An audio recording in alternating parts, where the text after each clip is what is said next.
Good morning. सभी बच्चों का ज्ञान सागर के ऑनलाइन प्लेटफॉर्म पे सभी का स्वागत है। आज हम लोग साइंस की ये चौथी श्रृंखला स्टार्ट कर रहे हैं। चौथा वीडियो ये फिजिक्स का है। भौतिक के हैं सारे जितने क्वेश्चन इंपॉर्टेंट हैं हम लोग यहाँ पे आज चर्चा करेंगे। ओके, एक बार रिक्वेस्ट करेंगे जल्दी से तेज़ी से सारे बच्चे जुड़ जाएँ एक बार, और वीडियो को लाइक करें, शेयर करें और सब्सक्राइब करें तेज़ी से। चलिए, सबसे पहला हम लोग स्टार्ट करते हैं। क्वेश्चन क्या है कि निम्न में से कौन सा एक मूल मात्रक नहीं है? कौन सा एक मूल मात्रक नहीं है? इसमें से सबसे पहला ऑप्शन है, सबसे पहले पे एम्पियर, कैंडेला, मोल या फिर रेडियन। तो जानते हैं बच्चों कि मूल मात्रक टोटल होते कितने हैं? टोटल मूल मात्रक कितने होते हैं? तो टोटल होते हैं 7 मूल मात्रक ये कुल हैं। ओके, और इन मूल मात्रकों में ये एम्पियर भी है, कैंडेला भी है, मोल भी है, लेकिन जो रेडियन है ये मूल मात्रक में शामिल नहीं होता है। तो इसका आंसर नंबर हो जाएगा डी। Okay, radian.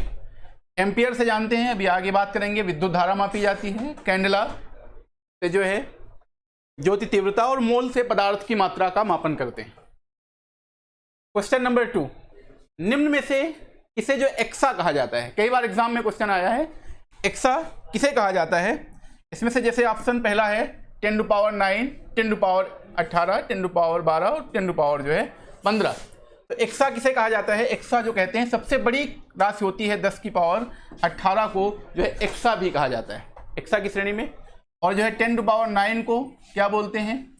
इसको गीगा कहा जाता है, गीगा। 10 टू पावर 12 को कहते हैं टेरा, और 15 को पेटा के नाम से इसको जानते हैं, और 18 को एक्सा के नाम से जाना जाता है। एक्सा इसे कहा जाता है। चलिए, क्वेश्चन नंबर 3 है कि निम्न में से किस इकाई को फर्मी कहा जाता है? अब यहाँ पे फर्मी कहा गया, इसे जो है फर्मी के नाम से जानते हैं। 10 to power -6, 10 to power -9, 10 to power -12 और 10 टू पावर -15। तो किसे जो है फर्मी कहते हैं? इसमें से 10 टू पावर -15 को फर्मी के नाम से जानते हैं। यह माइक्रो होता है। 10 टू पावर -6 इधर लिखते हैं, इसे जो है माइक्रो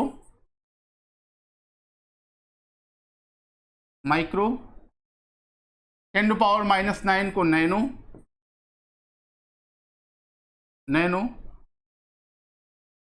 और 10 टू पावर -12 को जो है इस नाम से, इसको पिको के नाम से जाना जाता है, और 15 को फर्मी। चलिए, क्वेश्चन नंबर 4 है, खगोलीय दूरी मापने की सबसे बड़ी इकाई क्या है? खगोलीय दूरी मापने की सबसे बड़ी इकाई क्या है? किलोमीटर, अश्वशक्ति, पारसेक या फिर प्रकाश वर्ष, लाइट ईयर। खगोलीय दूरी जो मापी जाती है पारसेक और प्रकाश वर्ष, लाइट ईयर में मापी जाती है, लेकिन जो है सबसे बड़ी इकाई होती है पारसेक, खगोलीय दूरी मापने की पारसेक। ओके, तो एक पारसेक में लगभग जो है, एक पारसेक में बात की जाएगी तो 3.26 प्रकाश वर्ष होते हैं, लाइट ईयर होते हैं। प्रकाश वर्ष, लाइट ईयर, ये भी आप याद रखेंगे। तो खगोलीय दूरी मापने की सबसे बड़ी इकाई है पारसेक। क्वेश्चन नंबर 5 क्या कहता है? निम्न में से कौन सा एक सही सुमेलित नहीं है? इस पे ज्यादा ध्यान देंगे। नहीं है, ये कह रहा है डेसिबल से ध्वनि की तीव्रता मापी जाती है, अश्वशक्ति शक्ति इकाई है, पास्कल जो है दाब की इकाई है, ओम विद्युत उष्मा की इकाई। ठीक है, तो डेसिबल से बिल्कुल सही है, ध्वनि की तीव्रता का मापन करते हैं। अश्वशक्ति शक्ति की इकाई है, पास्कल जो है दाब की यूनिट है, लेकिन जो ओम है ये विद्युत उष्मा की, ये क्या है? इकाई, यूनिट नहीं है, इसलिए ऑप्शन नंबर ये आपका डी सही हो जाएगा। ठीक है, चलिए क्वेश्चन नंबर 6, कौन सा, बिल्कुल आसान सा क्वेश्चन है कि अश्वशक्ति में कितने वाट होते हैं? एक अश्वशक्ति में, सिंपल सा क्वेश्चन है, कितने वाट होते हैं? तो इसमें होते हैं 746 वाट होते हैं एक अश्वशक्ति में। क्वेश्चन नंबर 7, इसमें भी पूछ रहा है कौन सा सही सुमेलित नहीं है? अल्टीमीटर विमान की ऊंचाई मापने के लिए, अमीटर विद्युत धारा, लैक्टोमीटर से सोने की शुद्धता, या फिर बैरोमीटर से वायुमंडलीय दाब। तो कौन सा हो जाएगा? ए भी सही सुमेलित है, इससे विमान की ऊंचाई मापते हैं अल्टीमीटर, अमीटर विद्युत धारा मापी जाती है, लैक्टोमीटर ये आपका जो है ये सही नहीं है। सोने की शुद्धता ये मापी जाती है कैरेट में, इसमें मापते हैं कैरेट। और 24 कैरेट का जानते हो ये शुद्ध सोना होता है।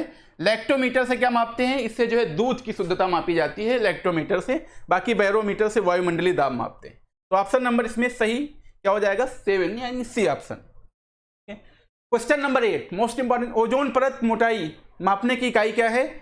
सबसे पहला डॉप्सन, क्यूसेक, लक्स मीटर या फिर डेसिबल। क्या हो जाएगा, ओजोन परत मोटाई किस में मापी जाती है? तो बच्चों ये डॉप्सन इकाई में मापी जाती है। किसमें मापी जाती है? डॉप्सन में मापी जाती है।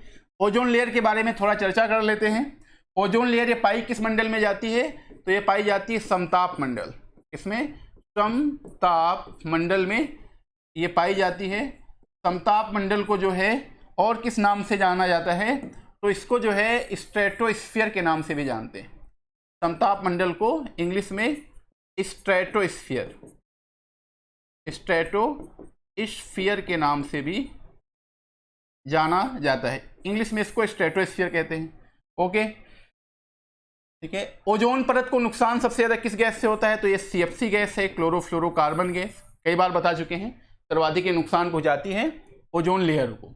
ओके, ओजोन परत को बचाने के लिए 16 सितंबर 1987 को एक सम्मेलन हुआ था मॉन्ट्रियल में। मॉन्ट्रियल ये कनाडा का एक शहर है मॉन्ट्रियल, जिसको मॉन्ट्रियल प्रोटोकॉल के नाम से भी जाना जाता है। तो ये ओजोन परत को मापने का डॉप्सन। और डॉप्सन ओजोन परत की टोटल अगर मोटाई की बात की जाएगी तो कम से कम जो है इसकी मोटाई होती है 300 डॉप्सन यूनिट।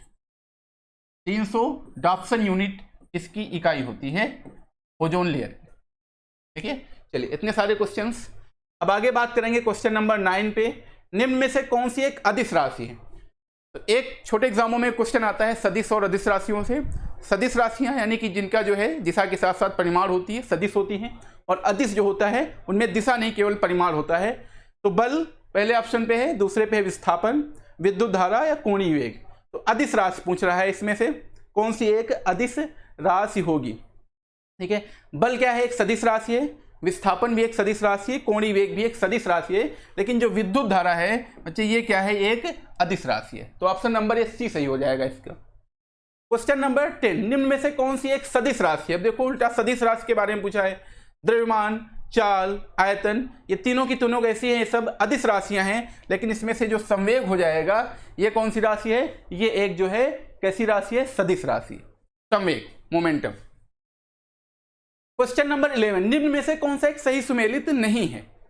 ताप, एम्पियर, यहां पे थोड़ा करेक्शन करेंगे, इस जगह एम्पियर होगा। ज्योत तीव्रता, कैंडेला, समय सेकंड, द्रव्यमान किलोग्राम। तो मालूम है आप लोगों को जो है ज्योत तीव्रता का जो मात्रक होता है कैंडेला होता है, बिल्कुल सही है। समय का सेकंड और द्रव्यमान का किलोग्राम होता है। लेकिन जो है ताप का जो है एम्पियर नहीं होता है। ताप का जो मात्रक यानी कि होता है वो केल्विन होता है। जो एम्पियर होता है ये विद्युत धारा का होता है। तो इसमें ऑप्शन नंबर ए आपका सही हो जाएगा। ठीक है, ये सही सम्मिलित नहीं है, बाकी 3 सही है। क्वेश्चन नंबर 12 की बात की जाए, कार्य का मात्रक क्या है? कभी कभी एग्जामों में आ जाता है जूल, न्यूटन, वाट या फिर डाइन। तो बिल्कुल आसान सा क्वेश्चन है, कार्य का मात्रक क्या हो जाएगा? इसमें जूल होता है। और जानते हो वाट ये किसका मात्रक है? शक्ति की इकाई होती है, शक्ति की। डाइन ये सीजीएस पद्धति में है, बल की इकाई होती है, ये बल का मात्रक है डाइन। और न्यूटन भी, ये भी एक बल की इकाई है। तो इसमें जो है कार्य का मात्रक क्या हो जाएगा? जूल हो जाएगा। चलिए, पानी का घनत्व अधिकतम होता है कितने डिग्री पे अधिकतम होता है? 100 degree centigrade, 4 degree centigrade, 0 degree centigrade या -4 डिग्री सेंटीग्रेड। बिल्कुल आसान सा क्वेश्चन है, ये भी पूछा गया है कई एग्जामों में कि पानी का घनत्व अधिकतम होता है कितने पे अधिकतम होता है? 4 डिग्री सेंटीग्रेड पे पानी का घनत्व अधिकतम होता है। ओके, अब अगला है क्वेश्चन नंबर 14 जड़त्व के नियम को किसने दिया था? जड़त्व का नियम यानी इसको जो है मोमेंट ऑफ इनर्शिया के नाम से भी इंग्लिश में इसको जाना जाता है। जड़त्व पास्कल, न्यूटन, मार्कोनी या फिर गैलीलियो। इसमें सही ऑप्शन क्या हो जाएगा? जड़त्व का नियम किसने दिया था? तो इसमें ऑप्शन नंबर डी सही हो जाएगा, गैलीलियो ने दिया था। ओके, मोमेंट ऑफ इनर्शिया, जड़त्व का नियम, इसे जो है ये न्यूटन का पहला नियम है, भी इसको जो है गैलीलियो ने दिया था। क्वेश्चन नंबर 15 है एक्सरे मशीन के आविष्कारक कौन है? एक्सरे मशीन रॉन्जन, फैराडे, राइटबंद या फिर एडिसन। इसमें से जानते हो एडिसन ने ये विद्युत बल्ब को खोजा था। विद्युत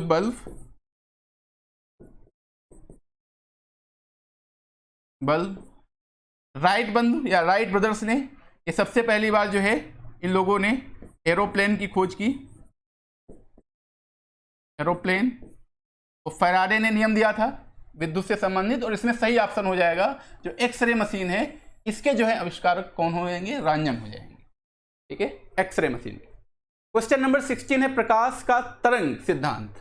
यहाँ पे मिस्टेक हुई है थोड़ी। प्रकाश का तरंग सिद्धांत का प्रतिपादन किसने किया था?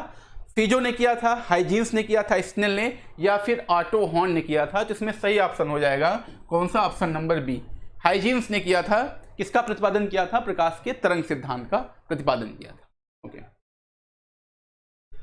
क्वेश्चन नंबर 17 है डायनामाइट के खोजकर्ता कौन है? डायनामाइट कई बार आ चुका है क्वेश्चन। नंबर 1 पे चैडविक, पाउली, किरचॉफ या फिर अल्फ्रेड नोबेल? इसमें से सही ऑप्शन क्या हो जाएगा? Alfred Nobel. ये डायनामाइट के आविष्कारक हैं, इन्हीं के नाम पे जो है नोबेल पुरस्कार दिया जाता है, ये अल्फ्रेड नोबेल। ओके। डायनामाइट है क्या? ये क्या है? ये एक विस्फोटक है।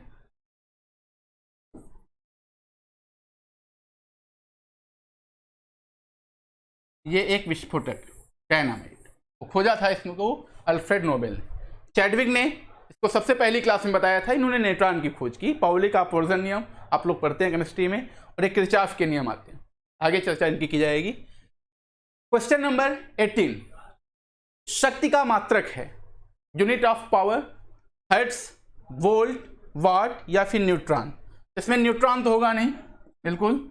ठीक है, वोल्ट भी नहीं होता है विद्युत। ये आवृत्ति का मात्रक होता है हर्ट्ज। इसमें सही ऑप्शन हो जाएगा शक्ति का मात्रक क्या होता है?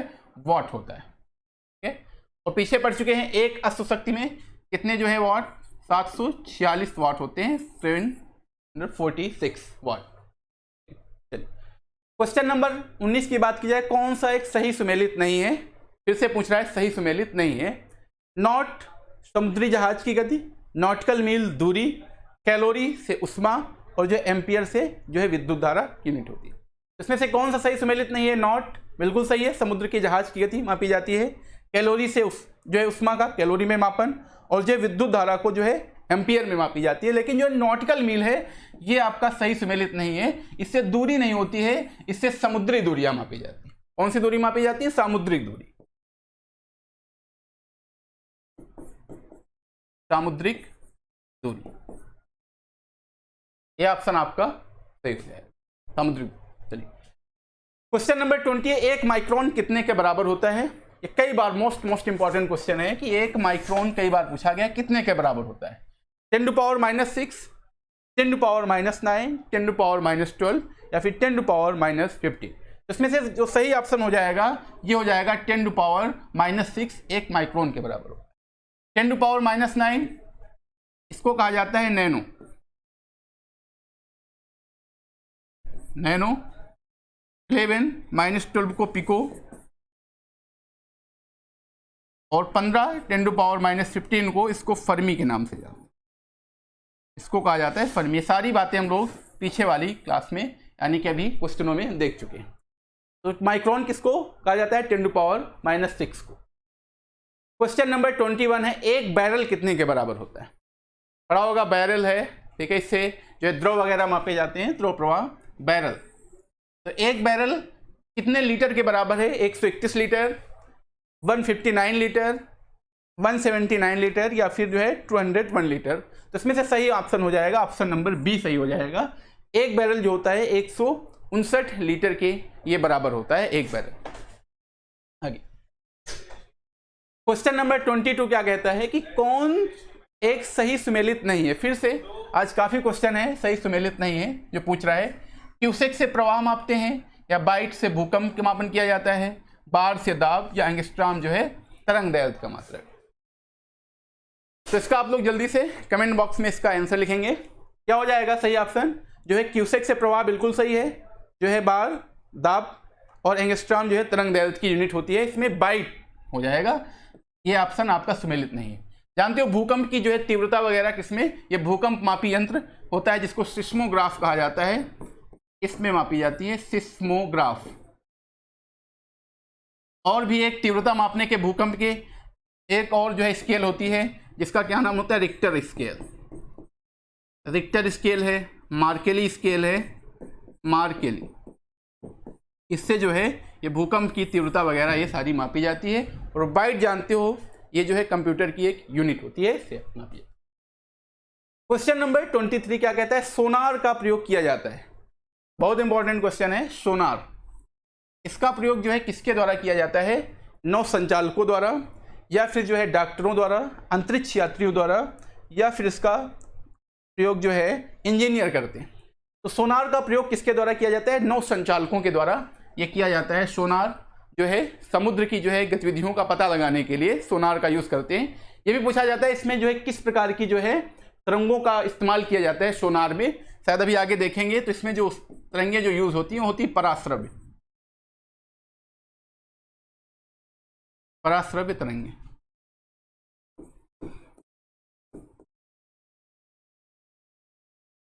सोनार नौ संचालकों के द्वारा इसका यूज होता है। चलिए क्वेश्चन नंबर 24 है, पायरोमीटर का उपयोग किया जाता है किसको, वायु की चाल के मापने के लिए, उच्च ताप मापने में, वायुमंडल की आर्द्रता मापने में, या वायुमंडल का जो है घनत्व मापने में। तो क्या ऑप्शन सही हो जाएगा, पायरोमीटर का इस्तेमाल किसमें करते हैं, पायरोमीटर का जो है किया जाता है उच्च ताप जो है हाई टेम्परेचर मापने के लिए जो है पायरोमीटर का इस्तेमाल करते हैं। ओके, जो है हाइग्रोमीटर से वायुमंडल की आर्द्रता ह्यूमिडिटी मापते हैं, और हाइड्रोमीटर से वायुमंडल का घनत्व मापा जाता है। Hygro and hydrometer, hygrometer and hydrometer.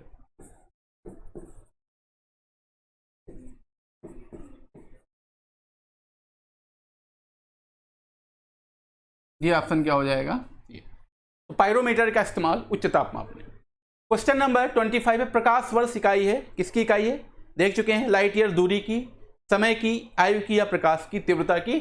तो प्रकाश वर्ष ये जो है खगोलीय दूरी मापने की सबसे बड़े मात्रक होते हैं, लाइट ईयर। और एक प्रकाश वर्ष कितने के बराबर होता है, एक लाइट ईयर जो होता है, एक प्रकाश वर्ष कितने के बराबर होता है, ये होता है 9.46 इंटू 10⁻15 मीटर के ये बराबर होता है 1 लाइट ईयर। तो ये क्या है, ये खगोलीय दूरी मापने के क्या होते हैं, ये सबसे जो है बड़े मात्रक है। सोनार में निम्न से किस प्रकार की तरंगों का उपयोग होता है, अभी हम लोगों ने देखा है रेडियो का, श्रव्य तरंगे, पराश्रव्य या अपश्रव्य। बिल्कुल सिंपल सा क्वेश्चन है। सोनार में जो है पराश्रव्य जो है तरंगों का प्रयोग होता है। श्रव्य तरंगों की रेडिएशन कितनी होती है, यानी कि ये जो सुनी जाती हैं ये होती हैं 20 हर्ट्ज से लेकर के कितनी होती है, 20,000 हर्ट्ज के बीच होती है, जेट के बीच होती हैं। और पराश्रव्य कितनी होती हैं, ये होती हैं 20,000 हर्ट्ज से अधिक होती हैं, 20,000 हर्ट्ज से ये अधिक होती हैं पराश्रव्य। और अपश्रव्य कितनी होती हैं, जिनको हम लोग नहीं सुन सकते हैं, 20 ये हर्ट्ज से क्या होती हैं, ये कम होती हैं अपश्रव्य, जिनको सुना नहीं जा सकता है आसानी से। ठीक है, क्वेश्चन नंबर 27, फेथोमीटर का उपयोग करते हैं, इसके मापन में फेथोमीटर का जो है उपयोग किया जाता है, भूकंप के मापन में, वर्षा के मापन में, ध्वनि की तीव्रता के मापन में, या समुद्र की गहराई मापने में। जिसमें सही ऑप्शन हो जाएगा समुद्र की गहराई को मापने में किया जाता है फेथोमीटर का इस्तेमाल। भूकंप मैंने बताया है अभी, ये मापा जाता है सिस्मोग्राफ, ये स्केल है, सिस्मोग्राफ से। वर्षा रेन गेज से मापी जाती है, रेन गेज। और ध्वनि की तीव्रता जो है डेसिबल, ये डेसिबल में, डेसिबल में। और फेथोमीटर से समुद्र की गहराई मापने का उपयोग करते हैं। क्वेश्चन नंबर 28 है, क्या कहता है, ध्वनि की चाल अधिकतम होती है, किसमें अधिकतम होती है, वायु में होती है, निर्वात में, जल में, या स्टील में। ये छोटी क्लासों में आप लोगों ने इसको पढ़ा होगा। तो ध्वनि की चाल जो होती है ये किसमें अधिकतम होती है, तो ये होती है स्टील, स्टील में ये अधिकतम होती है। ओके, न्यूनतम संभव ताप होता है, कौन सा होता है, -273 डिग्री सेंटीग्रेड, या 0 डिग्री सेंटीग्रेड, -300 डिग्री सेंटीग्रेड, या 1 डिग्री सेंटीग्रेड। इसमें न्यूनतम संभव ताप कितना होता है, ये -273 डिग्री सेंटीग्रेड, ये न्यूनतम संभव ताप है, इससे नीचे तापमान मापना मुश्किल, न्यूनतम। क्वेश्चन हम लास्ट क्वेश्चन की बात करेंगे। 30 क्वेश्चन सारे। कितने तापमान पर सेल्सियस और फ़ारेनहाइट तापमापी एक ही होते हैं? -40 degree centigrade, 212 degree centigrade, 40 degree centigrade या फिर 100 डिग्री सेल्सियस। तो तापमान पर सेल्सियस और फ़ारेनहाइट तापमापी एक होते हैं, कितने पर एक होते हैं? -40 डिग्री जो है सेंटीग्रेड सेल्सियस। तो ये आज के इतने क्वेश्चन हैं ये फिजिक्स के। 150 क्वेश्चन टोटल कंप्लीट हो चुके हैं। 5 वीडियो साइंस की आ गई हैं और आने वाले क्रम में भी हम लोग इसी तरीके से फिजिक्स के और इसके बाद जो है फिर हम लोग करेंगे बायो के क्वेश्चन करेंगे, जीव विज्ञान के। जितने से ज़्यादा इंपॉर्टेंट क्वेश्चन रहेंगे उनको एक बार फिर से हम लोग देखेंगे। एक आधे टॉपिक भी कोशिश करेंगे कि आप लोगों के लिए एक आधे टॉपिक भी पढ़ाएं, इस पर रिवाइज करें, जैसे विटामिन हैं, ब्लड है। टॉपिक लेने के बाद जो है हम लोग उन क्वेश्चनों को डिस्कस करेंगे। ओके, तो आज का वीडियो ये भौतिक का पहला है, लेकिन टोटल में बात की जाएगी तो 5वां वीडियो है। 150 क्वेश्चन है। यहीं तक रखते हैं। Okay, thanks. जय हिंद, जय भारत।